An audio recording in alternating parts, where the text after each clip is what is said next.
Hey everyone, David here. I am pumped up to talk about video games because it's Halloween night. I am Goku and I drank a double shot espresso coffee. So, I gotta get it out of my system. And the only way I can know how.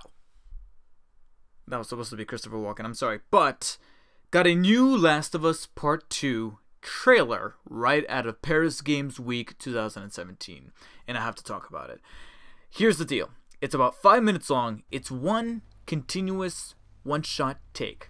So there's already a cinematic quality to it, but on top of that, it retains the same tone and the same feel that The Last of Us has always provided to its players, and that is the sense of dread, the sense of bleakness that's found in this new world that has been overrun by savagery and clickers. Which we definitely get a slight little taste of at the end of this trailer in a very ominous way where they're out of focus, but you can clearly tell what those things are. Leading up to that point, however, are the introduction of what Naughty Dog says is going to be a brand new assortment of characters. And what's, I think, also not only surprising about this trailer is that, besides the one-take approach to it, is a couple things. Quite an awful lot of things to kind of digest out of this trailer. For one, it is violent as fuck. In a matter of 5 minutes, they're able to really make us kind of wince at some of the brutality that this world has to offer, from broken arms to an image of disembodied hanging bodies to the implications of what could happen to one of these characters who's constantly at the end of a noose here and at any moment could be choked out. But also, who exactly are these people that are kind of like part of a cult?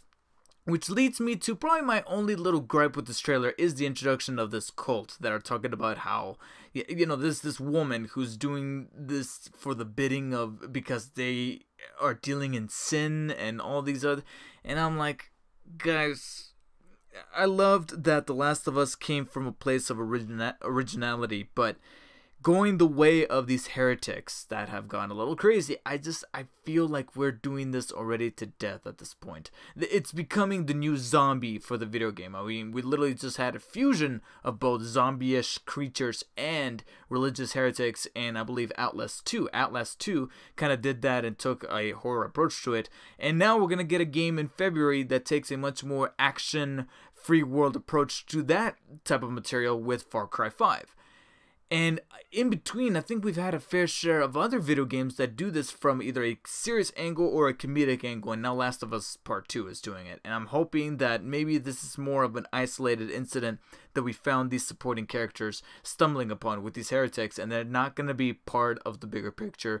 Ellie and Joel are. Which is funny because Ellie and Joel are completely omitted from this trailer, which I think is rather important. If you're going to showcase these characters, then don't have them be kind of lurking in Ellie's and Joel's shadow, because they're mainstay characters that we grew up with. Well, we didn't grow up with, but we grew to love by the end of the first game. So it's cool that these people get introduced by simply just being the center focus of this trailer, and I thought that was really cool. And I'm looking forward to seeing how these characters kind of play out, because we only got a glimpse as to how they are in this trailer. We see a couple of characters that use bow and arrows, which I think is going to form some kind of affinity with Ellie's character because she likes to use bow and arrows. So I'm probably gonna end up liking them kind of joining together and seeing what they're all about.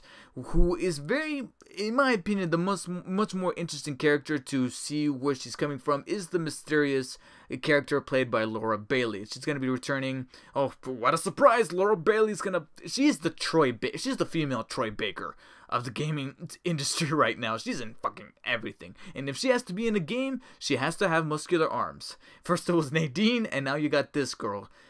And I gotta be honest, it's my weakness. I don't know what it is, but I gotta be honest. Girls with muscular arms that don't look too mannish, because there is a threshold, but as long as they still look female, but they have that toneness to it, I'm like, I don't know what it is, but there's something about that that kind of turns me on. I can't explain it. And she's doing it again here.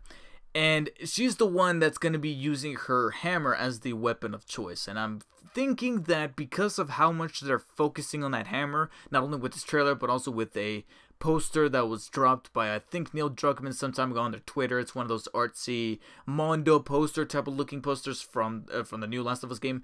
It looks like maybe she might be a playable character. Otherwise, they wouldn't be emphasizing on her style of combat versus these clickers and versus people. So I'm thinking that maybe there might be a gameplay element to that, just like there have been in prior instances during the Last of Us series up until this point, with both the Last of Us core game and then the Last of Us Left Behind expansion. So I think there might be an angle there with her character as to her mysterious nature. There might also be something there, maybe tied into Ellie, maybe tied into Joel, or maybe not tied in with anything of that at all. All we can do is really speculate and just take in the facts. And the facts is that we're excited for Last of Us Part 2. That was a great trailer that had some really cinematic attention to detail, both in the cinematography and the direction, the one-take shot, and the way where we're kind of roped in while at the same time looking at these characters and be like, you know what, I really do want to see more of you. I really want to see less of Polygon bitching, because I've been seeing some trailers where they're like, oh my god, it's super violent, there's no context to it. You know what context there is? The first game. How about you play that? Go back and play it, then you'll understand. Jesus, oh my god, I don't want to get started on that. I really want to stay out of it. But there was just a part of me that was kind of getting worked up by that article, and I had to make the mistake of reading portions of it.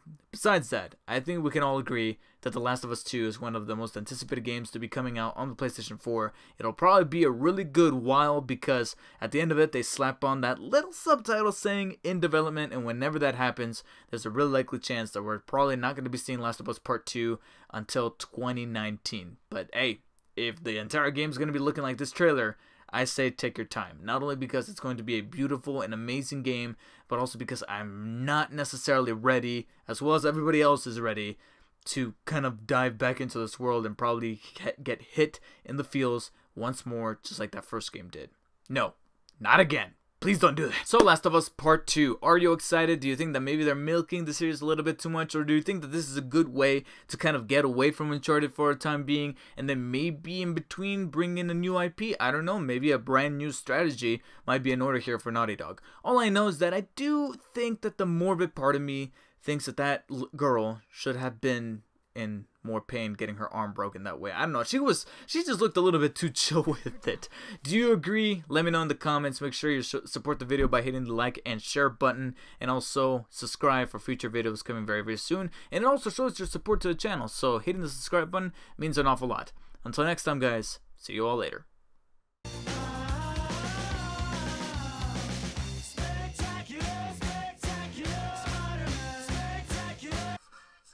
And I can't get it out of my iPod either. It's on my iPod. I'm not kidding. My girlfriend caught me listening to it one time. She considered breaking up with me.